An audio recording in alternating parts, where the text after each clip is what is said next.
It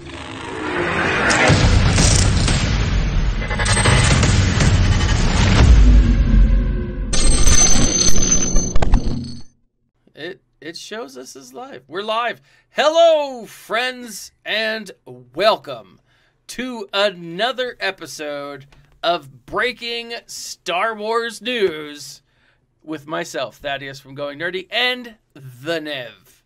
Welcome, the Nev. Breaking news. Breaking news.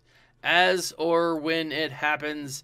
As and if it happens. As and if it happens. Yes. George Lucas, again, and this is, I gotta say, I first heard this rumor from none other than Big Mike Zero. Oh, God. No, but hold on. He's not the only one reporting it. There are a number of other people that are reporting this. I want to say that, so the other person that just reported it 4 days ago is, oh my gosh, you're going to, Overlord. DVD. Doomcock okay, reported. Yeah, he's talked about the Lucas coming back rumors on a number of occasions in the past couple of months. Yeah. So this isn't just Lucas coming back, but this is Lucas pitching the show of the Whills. And so for anyone who's not a hardcore Star Wars fan or who doesn't know the history of Star Wars, then you probably missed out on the idea that George Lucas originally had a very different vision of Star Wars when he first came out with it. That Star Wars was told past tense by these omnipotent beings called the Whills. Some of the Whills material has filtered in to different forms of Star Wars, different areas of Star Wars.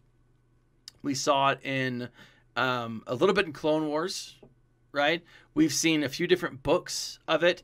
The Guardians of the Whills were essentially the temple that Baze and Chirrut were guarding, right? And so it's something that has, again, relevance. Now, how the show will play out, we don't necessarily know, but George Lucas is rumored to have met with Dave Filoni and Jon Favreau about this specifically, and also brought it to Bob Chapek. Do you think we will see the Whills with a George Lucas name tag showrunner? I think it's more likely that we'll see George doing something else before he does the Whills or the Book of Whills. Yeah. Because something like that would make money. Yeah. Something like that, it would just, it would make money. Mm-hmm. Hand over fist. Oh, yeah. Pedora just put, if they remake them, it would be too messy. Normies wouldn't understand. Yeah. Hollywood doesn't care about normies, which is why they reboot movie franchises all the time. Yeah, but the ones that do the best are the ones that stay true. Look at Ghostbusters. Ghostbusters, the remake with the ladies, didn't work. Yeah, the reboot didn't, but the one that's coming out because they're staying true to, or it looks like they're staying true to people, to mm-hmm. fans. It's got a lot of hype around it, and a lot of people are excited. I think that he's right though. I think it would be too messy. But anyways, this Lucas, what do you think? What would if not this, what would George Lucas be a part of? Redoing the sequel trilogy. I could see it because Lucas was the one that was connected to Rebels at the time. He worked directly with Filoni, and he'll still have the three. He still probably has the three treatments. In fact, it would not surprise me one iota if Jon Favreau and Dave Filoni have both read the three treatments that George Lucas wrote for the sequel trilogy. Yeah. Now, Kathleen Kennedy's seen them, and Bob Iger saw them. I don't think Chapek's. I think they kind of like, they were like, yeah, okay, thanks for that. Thanks for we're going to lock that up. And that there is no way that Lucas would have just handed those treatments over without keeping copies. And now that Filoni and Favreau are running the show, it'd have been like, this is what I gave to Kathleen Kennedy and Bob Iger when I first sold them. This is how I saw Star Wars going forward. And if Favreau and Filoni over the next 10 years can tweak the shows and push it in the direction of those treatments, and then bring on board Lucas as a co-writer and maybe even to direct the first one, I could definitely see that happening, because it would make Disney a boatload of money. Yeah, it would make them a boatload of money. We'd be straight back to $2 billion in the movies.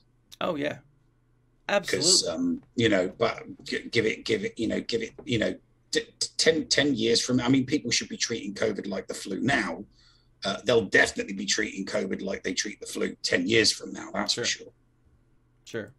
I'm right on there with you. I think anything George Lucas touches, regardless of what it'll be, will be gold for Disney. Yeah. Right. And a Disney movie will have an airtight, this ain't touching the streaming services for 90 days. This is going to be in the cinema for 3 months because we want our $2 billion. Oh yeah. Absolutely. None of this keeping it in the cinemas for a few weeks and then throwing it on like they did with the Black Widow movie. Yeah. And with all of the other Disney movies that they're doing at the moment. Star Wars, no. Yeah. They want something in the cinema that Star Wars fans are going to go back and watch over and over and over and over again. Because it's a totally different feeling being in the theater than sitting on your couch. I love watching a movie. I watched Revenge of the Sith four times. I paid to go to the cinema and watch that movie 4 times. Yeah. I mean, I went to the cinema and watched it 5 times, but I didn't pay for it the 5th time. Somebody else did. But I went and watched Revenge of the Sith in the cinema because I wanted to see it on a big ass screen with the sound in my face. I went, it's a totally different experience. Didn't feel that, and that the reason why 8 and 9 didn't make as much is because people were content with just going and watching it the once. Yep, exactly. And again, I'm right there with you.